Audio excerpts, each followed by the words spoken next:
Welcome to the video tutorial for power generation, storage and distribution developed for the wind farm project. In this video tutorial, we're going to walk you through three basic steps.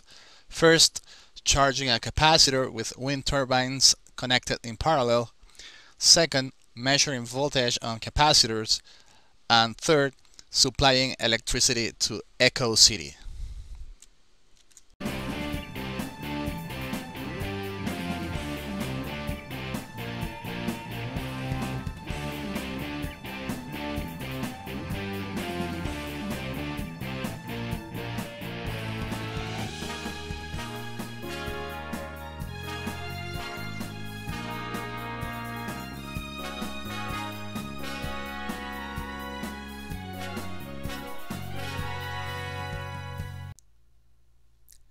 Just a couple of quotes from Thomas Edison and the A-Team soundtrack to ramp up your motivation because you're going to do some good hard work.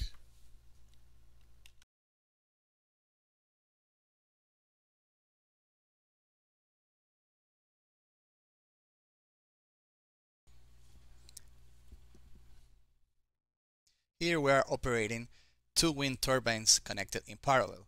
Just like the previous tutorials, the leads of the generator are connected to a rectifier to transform the alternating current into direct current.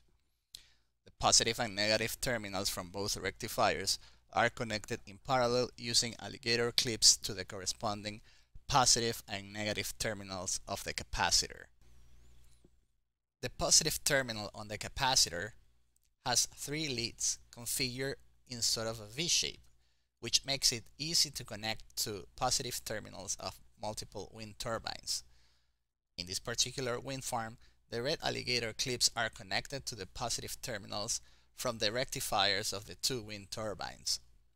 However, the negative terminal has just one lead, located at the center of the top of the capacitor. Therefore, the black and white alligator clips connected to the negative terminals on the rectifiers need to be stacked on it to configure a connection in parallel for the wind turbines.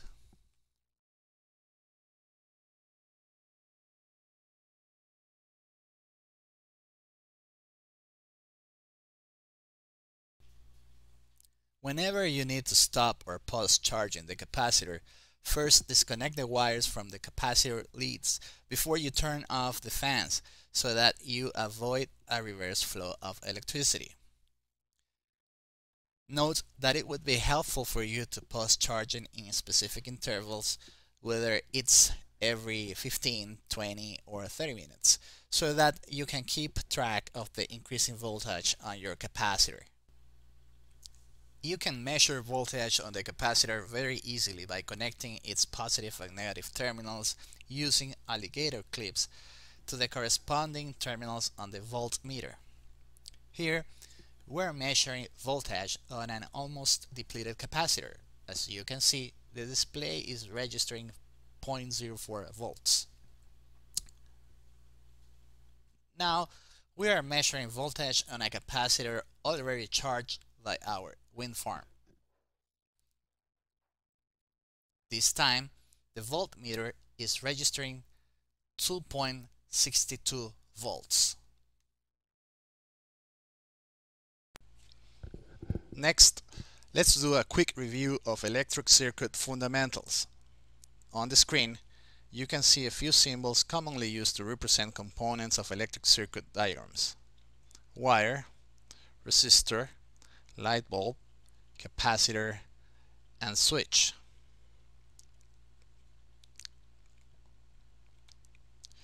This is an electric circuit connected in series. The characteristic of this type of circuit is that it doesn't allow an independent control of the loads. For example, on this diagram, all light bulbs will be turned on or off simultaneously. Furthermore, if any of the light bulbs is burnt out, then the rest won't light up. More importantly, the voltage needed for each load adds up. For example, on this circuit we have 1.5 volts plus 1.5 volts plus 1.5 volts equals 4.5 volts that need to be provided by the power source, whether it's a battery or a capacitor. This is an electric circuit connected in parallel.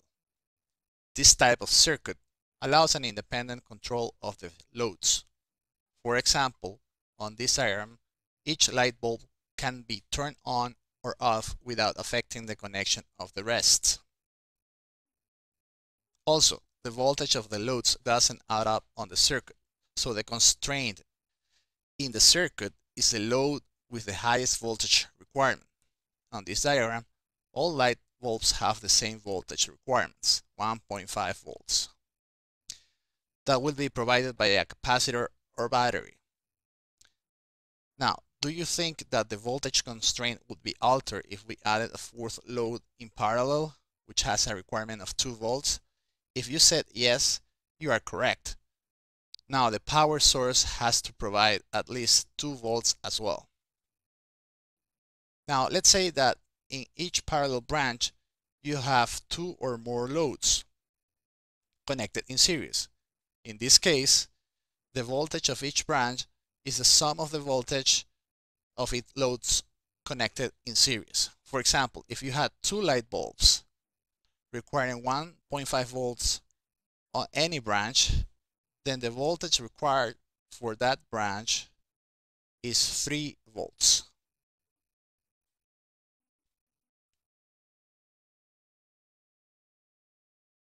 This is a very simplified model of the electric grid of the Echo City. There are 4 Christmas lights connected in parallel, each one representing one neighborhood. There are 2 additional branches already set up for the future 50% increase in demand. The last branch enables the connection of the mini water pump by using alligator clips. This is the reservoir of raw water. We added a little bit of food coloring on the water just to make it easier to see it. Through the transparent tubing, the water is transported to the filtration station.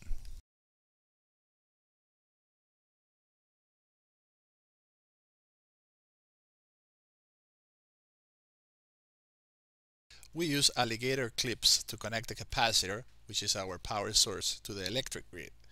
As explained before, by manipulating the switches, we can independently control the lighting of each neighborhood. Note that the switch of the mini water pump has a button that needs to be pressed in order to supply electrical power to the pump. This is a very simple way to prevent flooding, which sometimes is caused by distracted operators leaving equipment unattended.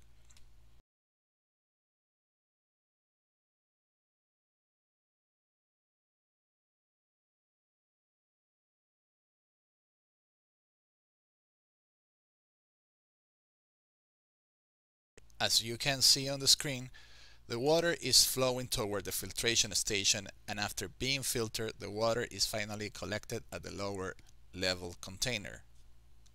Note that the point of discharge of the tubing is strategically located to take advantage of gravitational energy, while minimizing pressure loss due to the height of the column of water, specifically in the section of the tubing that is located above the pump. If you increase the height of the column of water flowing upward in the tubing, eventually the pressure at the bottom of it will equal the output pressure of the pump, and the flow of water will stop. By placing my hand behind the light bulbs, I'm trying to provide background contrast so that they appear brighter. Keep in mind that this video shooting is being done at daylight.